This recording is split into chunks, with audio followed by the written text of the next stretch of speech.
Chez Bissou Télévision, chaîne Oyo Ekokani na yo. Et ça n'a pas te so vivre na vie na ye, ba réalité moko résistante. Asa muto asambelaka, okendaka prière. Mais osobi tuna pourquoi nazo sambela? Mais na vie nanga, ba réalité vie nanga zo changer te. Et ça n'a pas te botama na famille, papa abota papa na bino. Abota na ville moko zaki na mai. Azaki péché. Okay. Na activité dans sala et c'est qui a se communiquer na ba esprit pour azoba mbisebele. Tango asali ba cérémonie na ye pour azala ba résultat na musala na ye, peut-être avoir ki makasu, avoir ki maki pour nyama moko na maya bomela kembisa pesa kai. Prenons les cas où ma famille bongo. Koko na yo, asala pratique moko na mai, o ba bengi monde kabbalistique. C'est pour cela mutuana sali activité, asali pratique spirituelle. Ayo siko botama na linia batabongo. Au comparateur botama na vie, au santaka na butu so lalo sana kata mai. Cela veut dire eza na alliance moko déjà koko na yo asala na mai. Eza na mutu mususu mama boto wana ko botate. Mais esenga ki a consulter ba marabout ba magicien, ba tutu ba pratique moko sorcellerique. Ba bise mama zo ba maki obwaka. Nongo ba maki après une année obota. Aboti mo na peut-être eza yo. Et c'est pas l'église dans l'assemblée la pomme mon mouton ngongé fongoma. Mususu pa là na butu akomi lota azana kati ya mai akomi sirène des eaux.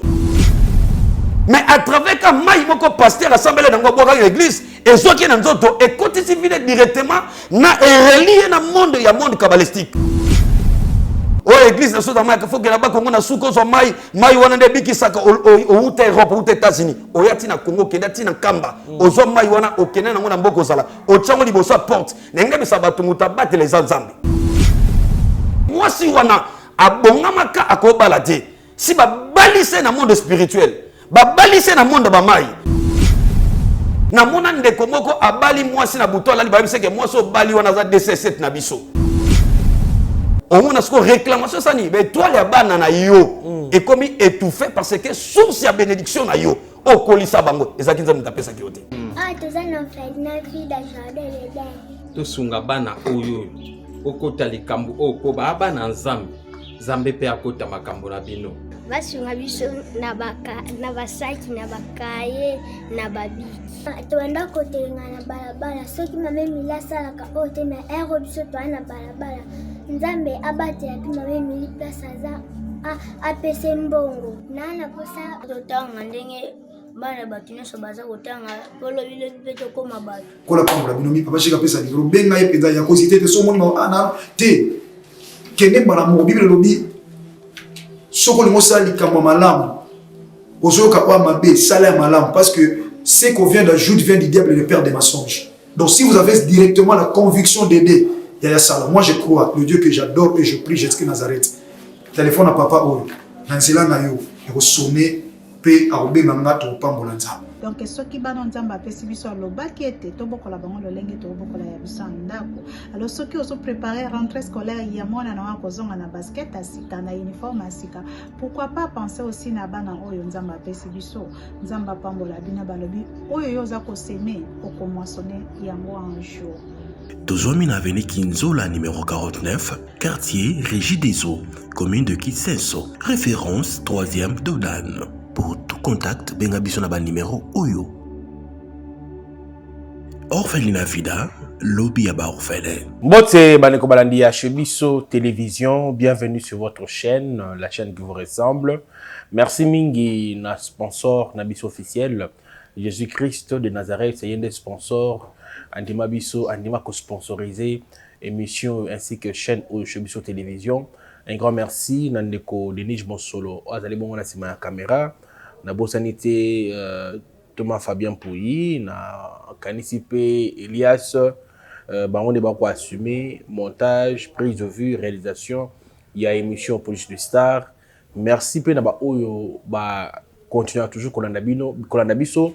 Soko s'abonner nous te s'abonner pour être au rataka ba émission na biso te à chaque fois tango s'abonner pe activer cloche à notification pour être ozwaka ba notification nyonso ya émission na biso tango ekuta na chez Bissou Télévision. Botali biso pe na page Facebook na biso na yango to tchaka ba émission mibimate boye bolandi na chaîne Nabiso YouTube, beaucoup de l'intégralité, il y a des émissions nyonso les kaka na chez Biso télévision. Bino pe ba boyi ba rabiso butika oyiba parce que biso to sala musala Nabiso, to bina tongo to musala. Mais tant yo vandi on so ba émission Nabiso ta na page sans autorisation et za malamuté. Merci pe na orphelinat vida ya maman Meli depuis Canada, ye a monsieur la police ba la bitike na yango asela bango orphelinat munene oyo bazali kuna bazwami bongo na commune ya Kisensu, quartier Régie des Eaux, avenue Kinzola numéro 49. Référence 3e Dodan Tango Mada Kisensu, au commune soit to bengi numéro na to bengi numéro ya maman Emilie ko kana sport to sunga bana oyo ba kozonga kelasi na mois ya septembre le 9 septembre voilà et ko sala malamu mingi na yango ba bolingo lelo to kolobela mingi makamotali spiritualité. Quand je parle de spiritualité ningo ba que ma nuance ou peut-être tout ça la raison pourtant to yeba ki spiritualité à travers cette émission mesdames messieurs émission d'aujourd'hui avec l'homme de Dieu que je vais recevoir na émission Alelo beaucoup de découvrir makambuya somo.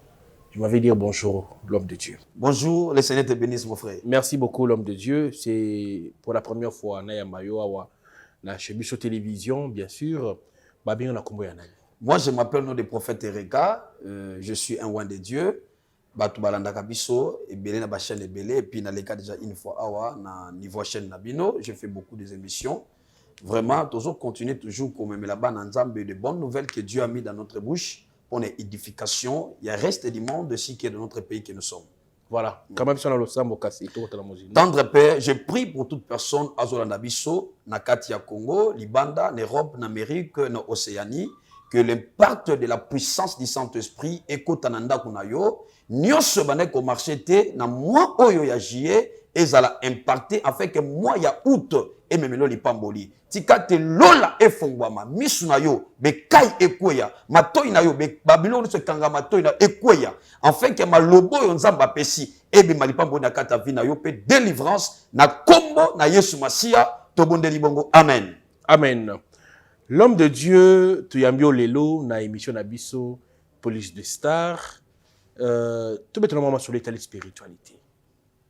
Lelo ba te belé ba rouler na bandako ba te belé ba ko benga biso na poto de partout ala Kinshasa makamba ko vivre na vie na bango eza oyo bakana kete omoni mutu azali ne like que azala mutu malonga na vie mutu azali like que akobota abota raté mutu azali like que makambo iko changer rien ne marche côté spiritualité yo kolobani nangna bisa bat bazolanda biso en réalité de l'homme c'est l'esprit. OK ba te belé bazokota na kati ya ba freinage na kati ya ba blocage, na kati ya ba limitation, parce que babi un peuple sans révélation, c'est un peuple sans frein. Okay. C'est pour cela mutu nyonso vivre sur la terre, faut que vie na biso sur la terre, 70% ya vie na biso spirituel. Les 30% est physique. Cela veut dire à travers ba origine ya ba famille na biso, à travers ma pratique na biso par ignorance, ba tu ebele bazo se retrouver dans ma prison satanique. OK, okobosa na makambo sala mais plus tard on vu ba conséquence. C'est pour cela tant na bande ko prier nzamba zo pesa ngai thème o dangi na partager na yo na kati émission o ezali influence il y a 4 mondes sataniques dans la vie de beaucoup de personnes. Et ça na ba tu ebele zo vivre na vie na ye ba réalité moko résistante. Aza muto asambelaka okendaka prière mais osomi tuna pourquoi nazo sambela mais na vie nanga ba réalité vie nanga zo changer te. Et quand ça la yo moko na kata vino fongola ba porte to ba aye na yo ba ancien parent ba parent na bino ba sala ba bino comme na kata vino par ignorance ndezo financer via bato.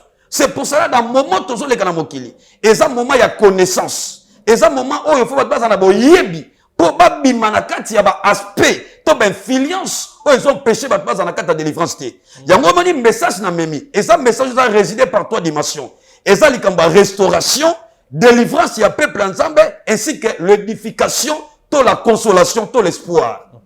C'est ça le message que j'ai amené. Mais côté la moto il mot très important. Côté il y a spiritualité.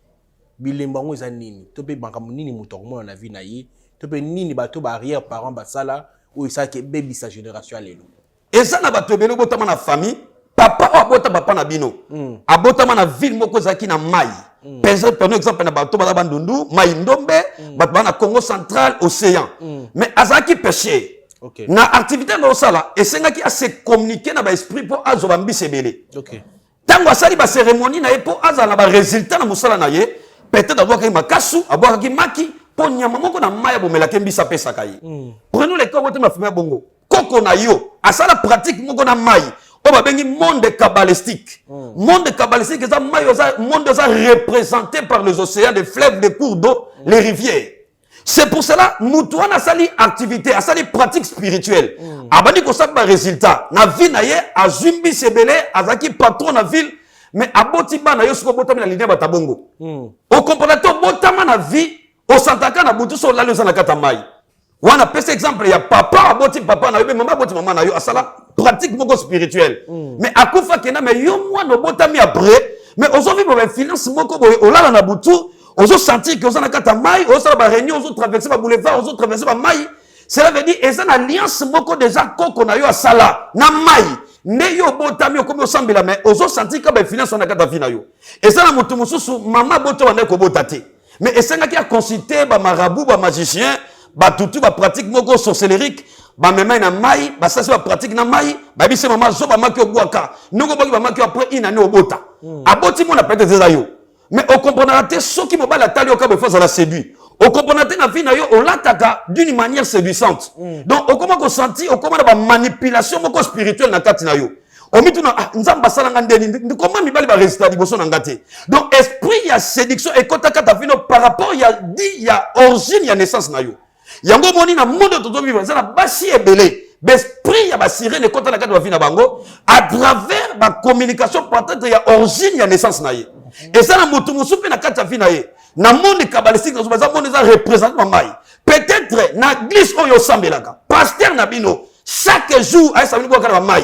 Sobo siba mai wana fomela. Mutu musomo na yaka na mai na moko abokela kabatu. Na zwika ya ser moko akende église ko sambela. Prophète azwa mai aboka na kati église et côté na munoko. Azonga na ndako mungongo bimarate pendant 7 jours. Et c'est le ban église na sambela po mutu mungongo efongama. Mususu pala na butu akomi lota azana kati ya mai akomi sirène des eaux mais à travers ka mai moko pasteur assemblée na ngwa boka l'église et zoki na nzoto et côté civil directement na relié na monde ya monde kabbalistique et ça na l'église to mona ba mai akamba o église na so da mai ka foke na ba kongo na suko zo mai wana nde bikisaka o uta Europe uta États-Unis o yati na Congo kenda tina kamba ozo mai wana okena na ngona mboko zala o tsango liboso porte nenga bisabatu mutabate les ensemble. Pe mutabik ses ensemble. Na kati ya mai anaka yozua. O communique vie na yo. O comprendre na butu soko lali. Bandoto ka ozo traverser mai. Bandoto ka ozo na kata mai. Bandoto ka ozo soko la mai. Omitu naka qu'est-ce que je fais? Et comment influence na vie no ozo luka délivrance makambo ozo simbate mais ozo bosa na ke pratique boyo sala na vie na yo et relié na monde spirituel. Et relié na comme ça dépendant sur le plan spirituel. Et ça n'a pas tout belé ba kene ko consulter ba milima ya mai sans le savoir. Ba vie na comment bloquer, ba vie na comment si matin dans le monde spirituel. Yango moni ba pasteur ba zonyo kama. O une église be mutozo sambela pona esprit ya sirène na kati na ye. Mwana mwasi kindumba oboyango mais au comparateur soko bino mbali 5 4 6 fois na jour moté mo vivre zate. Esprit ya la sirène comment ko manipuler vie spirituelle na yo. Et ça na ba kaya ba to belé o ba renifie na bango à travers ba pratique spirituelle. À travers manque de connaissance. Yango moni bato baso déclarer lelo, ozo sambela, on dimi Yesu, mais makabazo fongamate sengi, ba kota na kirda moko approfondi, afin que oza la mutoyo, ba ko révéler yo à travers les directives divines, o bimana ba influence, o ezo influencer vino involontairement. Mais l'homme de Dieu, le mot très important. Comment la bato mususo yo lelo moni na famille, no tu ko baki papa to onani grand-père, asala mabe moko boye. Mais non moi si moi se retrouve na kati lié à famille wana. Est-ce que aussi longtemps ont porté ma kila ya koko wana, est-ce qu'on a délivrance? Délivrance n'est qu'aux relations à la prise de conscience, à comprendre d'abord qu'est-ce que je dois faire, comment je peux localiser ces problèmes pour Ekatana. Et ça n'a problème où il résiste à ma casse pour les camarades na makila. Parce que les liens où ils allaient na makila, to papa boti wa sala ki alliance moko ténébreuse. Oyo bote na famille wana ba force wana po ekweya esenga muto za d'abord akota en profondeur na bonzambe pe akuta na mosala nzambe aza na mpifo onction ya délivrance sa vie na ye en fait qu'à communiquer délivrance. Mais l'homme de Dieu, nous tous appelle moro lelo itika inga mwa muke bandeko limbisa mama limbisa ngai sengi na loba yango ne na opportunité mama na azana na mobali na ndako alobi azo vivre makamoko mystique mama wana soki mobali alobi soki bo excusez bandeko soki asangisi nzoto na ye mobali wana abela kaka sérieusement abala mwasi ne na mbongo mais soki ka basangisi nzoto mobali ni sengi akobela kobela ya kosakana te bane kolanela malema bati ba yo mona kenon ils a dû suka kushika na mwasi abelaka neti proma mama wana ikoza problème nini eza na bato ebele babosa na ke eza na basi mususu kobala basi mususu baza basa kobala te eza na mwasi mususu dès le bas âge basale ba cérémonie ya ona suba ba sirène oyo basale ba cérémonie moko diabolique na kata libota na ye cela veut dire ba cérémonie basala ba ki mobali nyonso kobala yo vie na ye faut kauka. C'est pour cela que lingo bala mwasi il faut oser la moto kokota na profondeur ya ba vie de prière o luka musa nzamba sambela pona libala na yo faut bala mwasi era basi musu baza ba mari de nuit moko ba mari de nuit moko ba géant cela veut dire ba destiné na vie jamais ko bala jamais ko sala heureux na mariage mais yo au payer prix au balier mais tu as tiré des combats. OK, cela veut dire mari de nuit wana azana capacité au moment ba le balier parce que mari de nuit wana possibilité d'ali que non moi sur akobala te na renyaka na passer na bodne na bana na butu mobali physique akoya liboso na ete eza lokosa na mbanda bozo wela mwasi na mutu mususu yango moni na mona mutu abali mwasi après 2 mois asali accident moko mortel mukongoni se bukani. Cela veut dire batiki ye inapte na vie parce que mwasi wana abongamaka akobala te si ba balise na monde spirituel ba balise na monde ba mai aza sirène faut aya a détruire na mona ndeko moko abali mwasi na buto alali babise ke mwasi obali wana za DC7 na biso. Cela veut dire batiaye wana asala pour la famille. Donc quand il sort avec des différents hommes, il amène l'ensemble de la famille, c'est ça sa mission.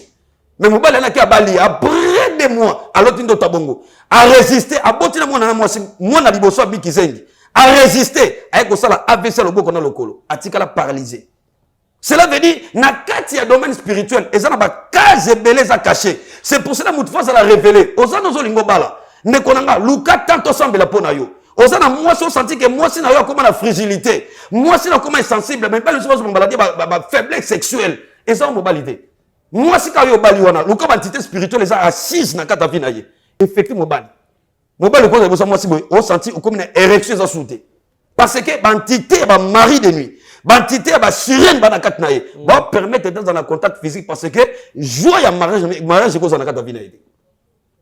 Donc monde spirituel est tellement vaste et ça la basi musu ba destinant à ko balater faut assaler la mokili au mona moi si mo be donc vie na ye so na vie ya ba mi ba le beleza l'aise mukolo ka penser à cause la sérieuse ya ko lo ba li mo ka va na ye makamute mo be ba incompression ba maladie au mona mo ba la na musala abali na zuka mutu ma benga mobali abali après 5 mois musala mobali katani ba révoquer mobali na musala sans raison. Il y a beaucoup de cas donc bato on a souvent senti ba bilo bozo répéter la vie na yo ba si na bon na kata mariage na yo sache qu'il est bien et ça la entité spirituelle eux ont dominé vie na yo faut on les kanakati ya curidam ya prière approfondie ya ba révélation ça va biso pour obima na kata bitumba wana. Merci l'homme de Dieu mais mitune ezoya kaka bato wana bakoko wana bakota na monde nini monde on le monde kabbalistique mais quand on fongola biso monde kabbalistique et nini ko loba nini basala sacrifice ya nini bapesaka nini mais quand on fongola monde ke côté monde kabbalistique et ça monde yo diable azo se servir nango. OK soko tangi na livre Apocalypse 12:12 babi malheur à la terre malheur à la mer car le diable est descendu vers vous. Le diable sur la terre il a des endroits qu'il a préférés. Il y a ko vanda pe ko travailler pour na ko captiver pe ko bloquer batou ko emprisonner batou. C'est pour cela batou ebele bazo kota na kati ya lié ya monde kabbalistique c'est par l'ignorance des différentes pratiques physiques. Prenons le cas mutu moko boye akenda ko saba sermon na kata mai na butu pour aluka mwana pour aluka ba chance pour akoma élever. Prenons mon moi si moi boye azane bordel pour na nginduma na évoluer azana posa mibal bala na kebele par ignorance ba meme na kati océan ba zuma yo seba bise mela mai oyo zoma indambo kelo tala peso lalaka tanga zuma wana ameli akebo na ndako na ye directement à côté si monde kabbalistique na kata bomo na ye comme signe soko zo lota na vie na yo récemment au traversaka ba mai oza na mai ozo na ben koni na se ya mai oza la réunion ben koni ça c'est les vie nous a influencé dans le monde kabbalistique que nous avons représenté par des eaux na kati mai nous avons des sirènes nous avons des esprits de domination et dans le monde spirituel ils ont un endroit où ils ont plus fort le monde mai yango mona mutakufi na kati mai abimi ba moni manzaka ne longi na ye nana tie manzaka au monde mutu ko linga sala succès a gagné élection a gagné peut-être musala ba bisi na zo r que na mai était zo likaso buaka loba maloba alobi amoni peut résister na kata finaye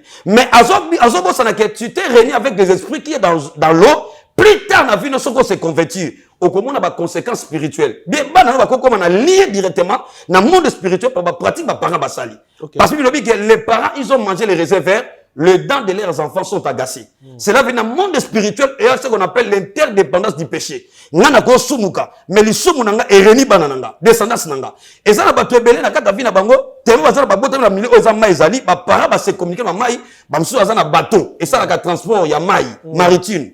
Mais na kata bateau ne po ezale protéger na kata mai, azwanya mamai oyo asenga makila chaque année akoma ko protéger bateau na ye na kata mai po pendant te barnier na ye donc mutabongo soka boko la yo na mbongo ya musala sala wana ça c'est bien vie na bino mbabe fait mo mesa délié et a délié na monde kabbalistique osomona OK parce que eza batu musuka batela musala na ye ya mai ana barnier na ye nyoka mai pa mai apote chaque village azo leka bateau ko pendant te barque ne ko pendant te mais à contrepartie il a fait des cérémonies qui lui réunit avec cet animal-là dans la maille pour protéger la bannière. Au moins, on a un salam bon rebelle.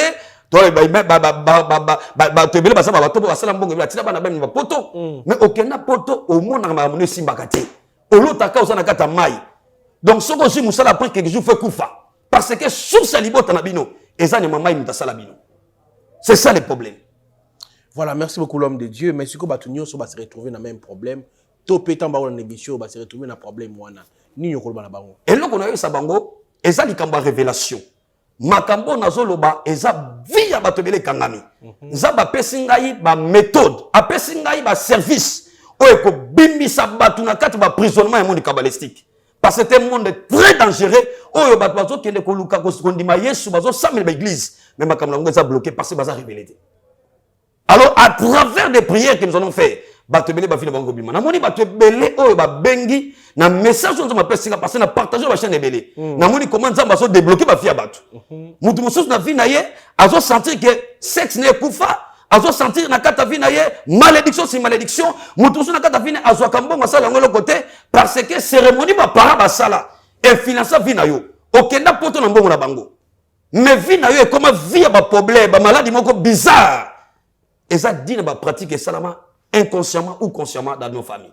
Est-ce que mes parents peuvent être auteur ya bakobe ba mingi ya bana? Mais oui, batu ya souki ya pembe baza ba sakana bangote.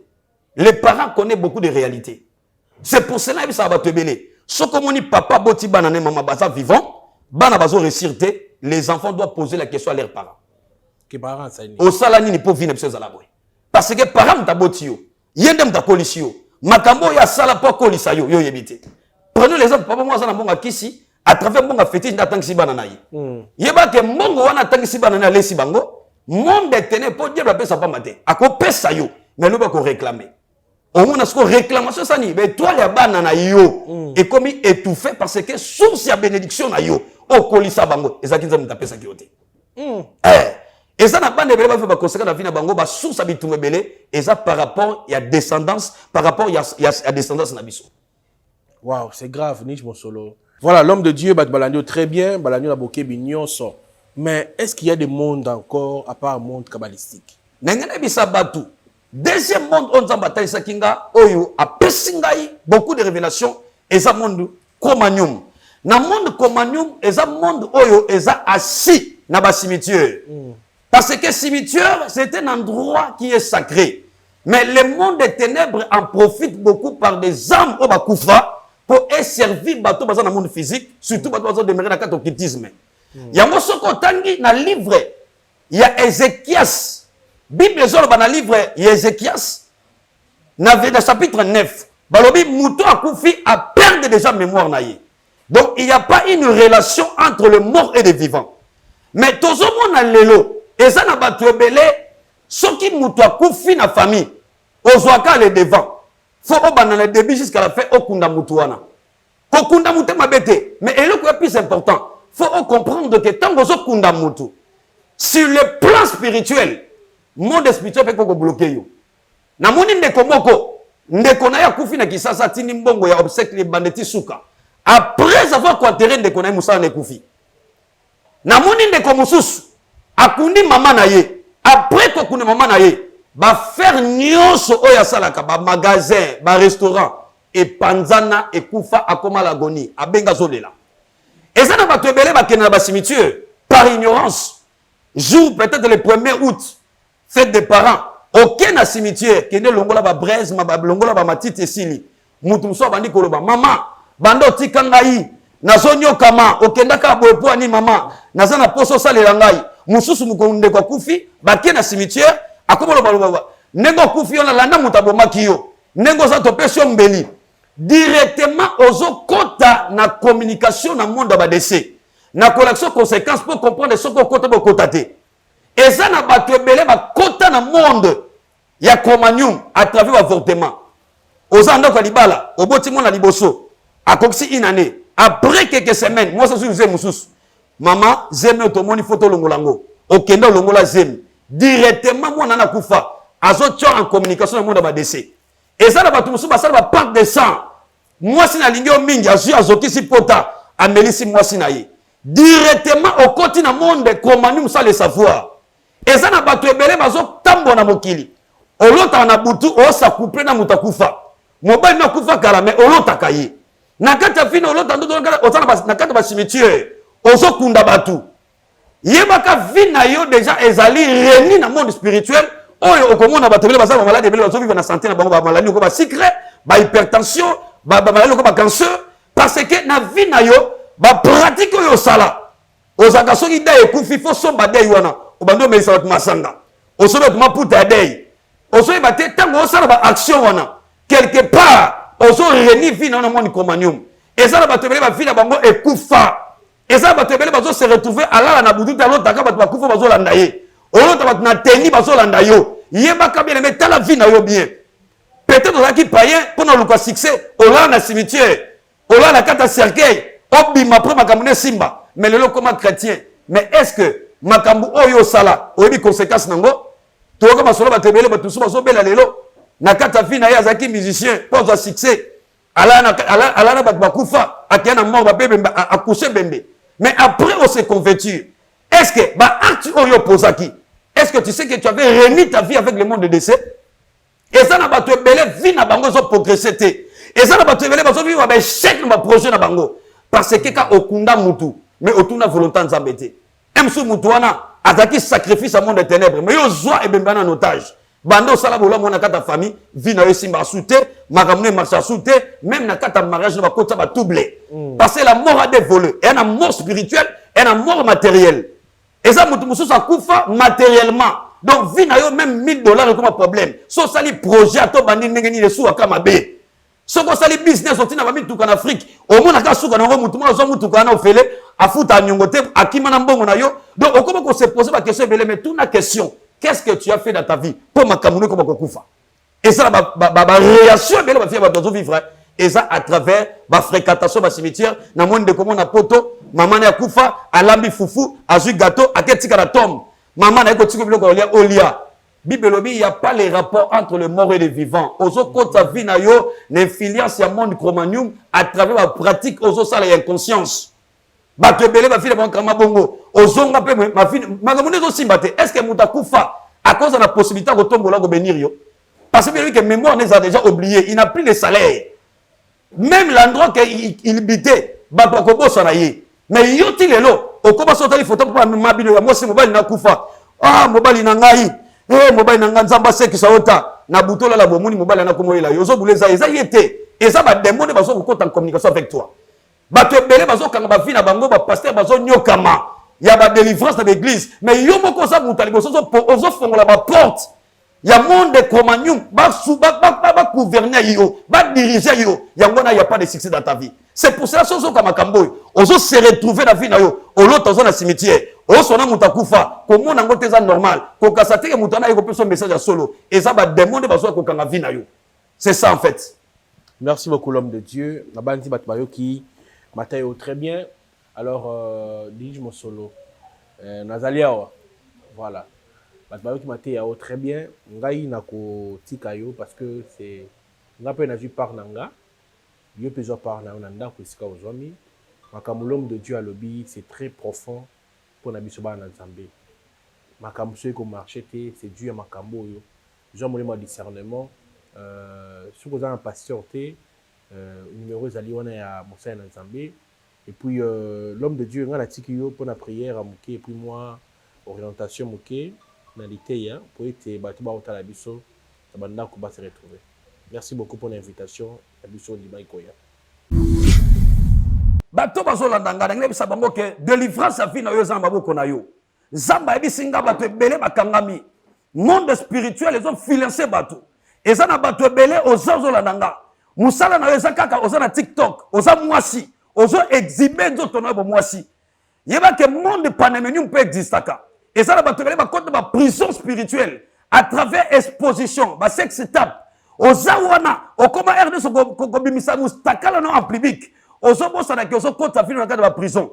Ba te belé ba so remarquer na kata ba mariage ba so botate. Ba faiblesse sexuelle est tellement ba te belé. Ba fragilité. Ba te belé ba côté na vie envoûtement. Ozo senti na vie na yo, ozo sala be fort la muka tongo so na butu. Mbongo simba ko oko sa na ngelo côté. Na kati ya famille na yo, batu nyonso na kati botama, mutazo matazalité. Nzamba yebi singa za batele fu babika.